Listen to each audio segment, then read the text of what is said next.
કોંગ્રેસના એક અપક્ષ ઉમેદવાર હોવા જેવા મેસેજ આવ્યો હતો અને આપણે બંને જમીન ઉમેદવાર તરીકે એક કહેવાય એલાયન્સમાં આમ આદમી પાર્ટીને આપેલી અને એનાથી એક સ્વાભાવિક રીતે છેલ્લા કેટલાય દિવસોથી અસમંજસની પરિસ્થિતિમાં હતા તેનું નિરાકરણ લાવવા માટે આજે તમે હાજર થયા છો એ અમારા તમામ જવાબદાર આગેવાનોને નમસ્કાર કરું છું. મહિલા કોંગ્રેસના પ્રમુખ અમારા બહેન એવા જ્યોતિબેન, વિપક્ષના નેતા શમશાદભાઈ, પત્રકારમાં ઉપસ્થિત એવા અમારા કોંગ્રેસના વર્ષોની કોંગ્રેસની સાથે રહેલા એવા કોંગ્રેસના સૈનિક પ્રેમભાઈ,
આજની ભરૂચ રાજપૂત છાત્રાલય ખાતે કોંગ્રેસના વરિષ્ઠ આગેવાન કાર્યકર્તાઓની પ્રેસ કોન્ફરન્સ યોજવામાં આવેલી હતી.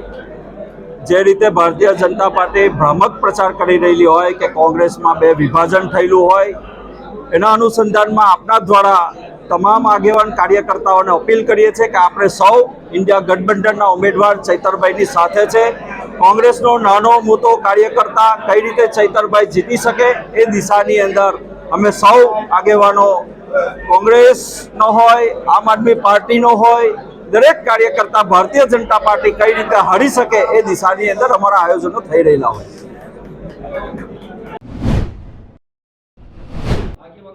નમસ્કાર કરું છું. એલાયન્સમાં આમ આદમી પાર્ટીને આપેલી અને એનાથી એક સ્વાભાવિક રીતે ભરૂચ જિલ્લો અહમદ પટેલ સાહેબનો, આપણા સ્વર્ગસ્થ આદરણીય અહમદ પટેલ સાહેબનો જિલ્લો હોય એટલે થોડીક લાગણી દુભાય એ સ્વાભાવિક વસ્તુ છે. પણ હાઈકમાન્ડનો આદેશ અને મોવરી મંડળનો સૂચન રજૂઆતો કરેલી થોડી કે સાહેબ કંઈક વિચારો અમારા ભરૂચ જિલ્લા માટે, પણ છેલ્લે નિર્ણય, આખરી નિર્ણય એવો આવ્યો કે હાઈકમાન્ડનો આદેશ છે અને અમારા પ્રદેશ પ્રમુખનું એને કહ્યું કે આદેશ કહો તો ચાલે. એમને એવું કીધું કે આપણે હાઈકમાન્ડના ડિસિઝનને સ્વીકારીને આપણા ચૈતરભાઈ માટે મન મૂકીને મહેનત કરવાની છે. અને એના માટે થોડા ઘણા પ્રશ્નો અમારા કુટુંબના પરિવારના હતા. સ્વાભાવિક છે કે પરિવારનો એક સભ્ય નારાજ થાય તો એને મનાવવા માટે, એની માંગણીઓ માટે એ વડીલ પાસે રજૂઆત કરે અને વડીલ એની વાતને સ્વીકારી લે ત્યારે એ પરિવારમાં કોઈ ઝઘડો રહેતો નથી. હું જણાવીશ કે અત્યાર સુધીમાં અમારા મનમાં જે કંઈ હતું એ આજે અમે ભૂલીને ચોખ્ખા દિલથી આ તમામ આગેવાનો એક જ મંચ ઉપર રહીને એલાયન્સે ઉમેદવાર નક્કી કરેલો છે ચૈતર બસાવવા માટે અમે લોકો મન મૂકીને તનતોડ મહેનત કરીને તમારા બધાના સહયોગ અને સહકારથી ગામે ગામ આપણા જમીન પર કામ કરતા કાર્યકરોને મેસેજ પહોંચાડીને એમને ભેગા કરીને મિટિંગો કરીને આપણું એક જ મિશન છે કે આપણા ઉમેદવારને આપણે જીતાડવાનો.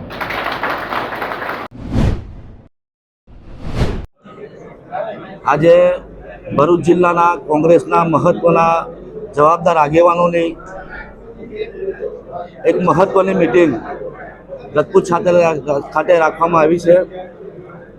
કેટલાય સમયથી એક એવો મેસેજ હતો કે કોંગ્રેસમાં આ એલાયન્સ થવાથી વિરોધ છે અને સ્વાભાવિકપણે આ સીટ એલાયન્સમાં આપવાથી કોંગ્રેસના આગેવાનો નારાજ જરૂર હતા, પણ અમારો હાઈકમાન્ડનું ડિસિઝન હતું અને પ્રદેશના સંકલનથી અમારા કેટલાક પ્રશ્નો હતા અને એને પ્રદેશ સમિતિ સમક્ષ રજૂ કરી અને અમારા કુટુંબ પરિવારના જે પ્રશ્નો હતા એનું સુખદ નિરાકરણ આવેલું છે. અને ગઈકાલે ચૈતરબારે જે ફોર્મ રજૂ કર્યું છે, હવે પ્રચારનો સમય તો હવે શરૂ થાય છે. ચૈતરબારે એમની સ્વાભિમાન યાત્રા પણ કરેલી હતી. અમારા કોંગ્રેસના આગેવાનોની સાથે જિલ્લા પંચાયતની મિટિંગો પણ કરેલી છે અને આવનાર દિવસોમાં અમે વિધાનસભા વાઇઝ, તાલુકા વાઇઝ, જિલ્લા વાઇઝ મિટિંગો કરીને ચૈતરબાને પૂરું સમર્થન આપીશું. એવું શું થયું રાતોરાત કે તમારા સૌના મન પરિવર્તન થઈ ગયા? જાડેશ્વર સર્કિટ હાઉસ ઉપર જે પ્રેસ કોન્ફરન્સ બોલાવી અને જે મુદ્દા ઉપર વાત કરવામાં આવેલી હતી, આજે ફોર્મ ભરવાનો છેલ્લો દિવસ છે. ગઈકાલ સુધી પ્રદેશ અને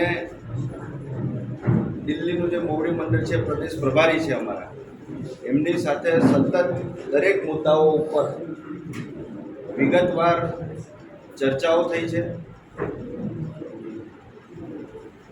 સારા કામની અંદર ભોગ આપવો પડતો હોય છે અને ગઠબંધનનો મૂળભૂત જે નિયમ છે, એ ગઠબંધનનો જે મૂળભૂત નિયમ છે એની અંદર સમગ્ર રાષ્ટ્રનું હિતને ધ્યાનમાં રાખીને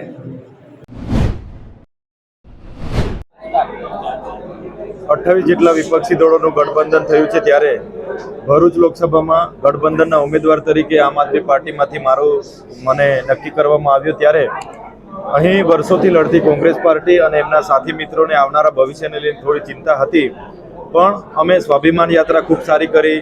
તમારો દીકરો તમારો દ્વારનો કાર્યક્રમ પણ ખૂબ સારો કર્યો અને હમણાં 2 દિવસ પહેલાં જ અહીં અમારી જન આશીર્વાદ યાત્રા હતી, એ પણ અમે તમામ સાથી મિત્રો કોંગ્રેસના આગેવાનોના મહેનતથી અમે સફળ બનાવી છે. ત્યારે જે મીડિયાના માધ્યમથી, સૂત્રોના હવાલેથી ભાજપના લોકો જે અફવાઓ ફેલાવી રહ્યા હતા, ત્યારે આજે કોંગ્રેસના તમામ અગ્રણીઓએ આપના માધ્યમથી લોકો સુધી મેસેજ પહોંચે કે અમે બધા સાથે છે અને ઇન્ડિયા ગઠબંધનના ઉમેદવારને જીતાડવા માટે મહેનત કરવાના છે, એ મેસેજ આપના માધ્યમથી અમે આપવા માગીએ છીએ. કોંગ્રેસના જેટલા પર અગ્રણીઓ વર્ષોથી ભાજપા સામે આ વિસ્તારમાં લડે છે, યોદ્ધાઓની જેમ કામ કરે છે, ત્યારે આવનાર દિવસોમાં અમે બધા એક ટીમ બનીને ઉતરીશું અને મને પૂરો વિશ્વાસ છે કે અમે આ વખતે ભરૂચ લોકસભા મહેનતથી અને સારી સરસાઈથી આ વખતે જીતી શકીશું.